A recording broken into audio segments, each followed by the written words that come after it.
So the summer season is here at last, and that means it's a great time to get out and do a little photography.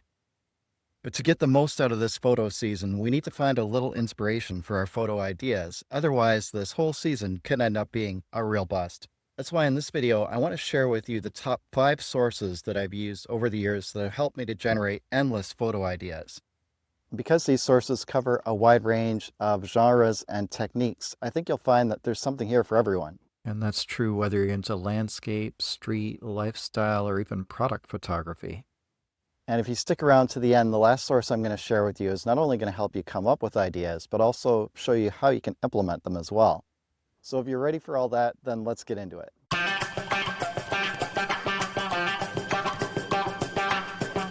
The first source for ideas I want to tell you about is called Gurushots. It's a photo competition website billed as the world's greatest photo game.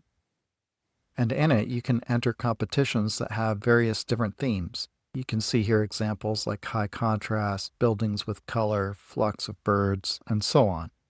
Then once you've submitted your photos, you and other competitors vote on the ones that you like as these come up in a feed over the length of the competition. I like the site for a few reasons. Because as you're scrolling through to vote in the various competitions you've entered, you're seeing lots of photos from other photographers, many of which they'll consider to be among their best photos because they've entered them into these competitions, so that makes it a great source for photo inspiration. Secondly, I do find the game really fun to play. In fact, sometimes I'd find myself going out to take more photos, just so I'd have more photos to enter into the various competitions. Beyond that, the site makes the research process for photo ideas more enjoyable because you're not just scrolling through looking for ideas, you're actively engaged in a competition, which makes it more interesting.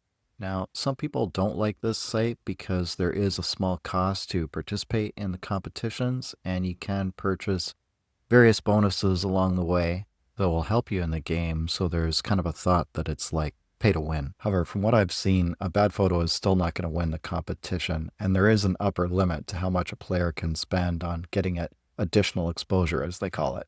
And for me, the more important reasons for participating are to get some good photo ideas and have some fun along the way. And the third thing that I like about this site is that by participating in the competitions, you also develop a better eye for what's going to be popular among the other competitors. So in a way, this helps you become a better photographer because it gives you a better sense of what kinds of photos appeal to a broader audience. These ones here are examples of some of the ones that I've submitted over the years.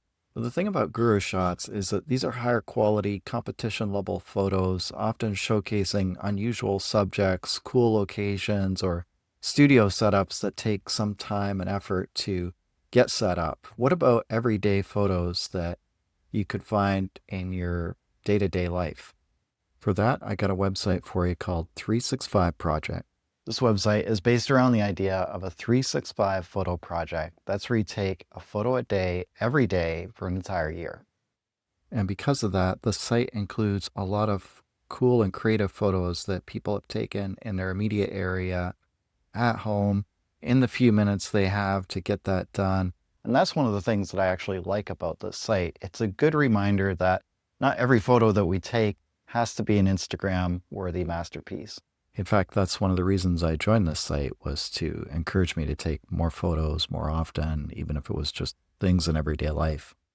And this is good because I was becoming way too picky about photos I was taking and raising the bar to the point where I wasn't taking very many photos anymore. But of course, that's not reality. And as photographers, the thing that we need more than anything else to get good and to stay good is to get out there and to practice as much as we can.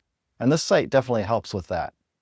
The main downside of the 365 project is that it actually can be really hard to take a photo a day, every day, even if you're not as worried about quality. For example, I already fell off the wagon with my own photo streak, which started in late April and kept going till about late May. I might try and restart this project soon now that summer's here. We'll see. But the thing I do like about it is that it does succeed in helping you to get out there and take some more photos. Speaking of getting out there, the third source I have for you is an app called Learn Photography 365. So that's distinct from the 365 project website. In this case, the app is designed to feed you a range of assignments that you can try anywhere, anytime. So let's have a look and see how the app is broken down into different categories. You can see there's a number of different options here. I'm going to pick various subjects. And since we're in the city, I'll pick urban landscape. And you can see there's different photos that you can click on, and each one has an assignment that goes with it. In this case, it's sunlight on architecture. And then let's see another option here. This one is rectangles, for example. And it's nice how there's a sample photo with each assignment. I find this app is super handy for coming up with ideas on the spur of the moment. If you happen to have a pocket of time, but you don't have a lot of ideas, you can always consult the app and it'll almost always come up with something for you. That brings us to the fourth source for ideas, which is just getting out and driving around, or looking for ideas even as you're going about your everyday life. There are opportunities that you're going to see as you're out walking around, as long as you're open to it. Like the Collingwood Museum here, which is a site that I've driven by many times. It's a beautiful site, including this train station building from 1873. It's kind of like learning to see the world as a photographer or a videographer. Photo ideas are literally everywhere and can be found anytime, but the thing is, we can't always stop and just take a photo anytime that we feel like it. Maybe it's not safe or possible to stop at that time. Or maybe you just don't have the time amid the hustle and bustle of everyday life. The thing we want to do in this case is jot down the idea before we forget it. That's why I was so glad to receive this brand new leather-bound notebook holder from Popov Leather. You can see it's high-quality leather, handmade, and comes with a lifetime guarantee. You can also buy these cool Moleskine field note notebooks that fit right into the notebook cover. Personally, I like the buffalo one. It reminds me of my time in Saskatchewan. Anyhow, it's a really good option for writing down ideas as they come up when you're out driving around, or as you're scrolling through some of those sites that we were talking about earlier. You know, they say that when you get an idea, you have only a few minutes to write it down, or you're at risk of forgetting it. I'm sure we've all had that experience as creators where we have a really good idea earlier in the day, but then when we try to revisit it later, we can't remember exactly what it was. Having a notebook like this is exactly what you need to help prevent that. And if you're coming up with new ideas every day, you're unlikely to remember all of those anyways, unless you have a place to capture those ideas. And by the way, I want to say thanks to Popov Leather for the gift card that they sent me, which gave me the chance to try this out. But it's one thing to have photo ideas, and another thing to know how to implement them properly. And that how-to part is where our last source, Photzy, comes in. It's a site that provides both inspiration and education. You can see there's tons of resources here, including cheat sheets and ebooks, some of which are free and some of which are paid. The secret I want to share with you is this is one of the main sources I've used to learn more about photography. I mean, the scope of the resources here is just really impressive. These are examples of a few of the creativity prompts that I've gotten over the years. You can see it's in all different kinds of categories, like pet photography, night photography, architecture, and each assignment includes a theory lesson as well as sample prompts for how you can try it out. There's also things like these composition action cards, which again provide a quick theory lesson as well as suggestions for how to practice the theory.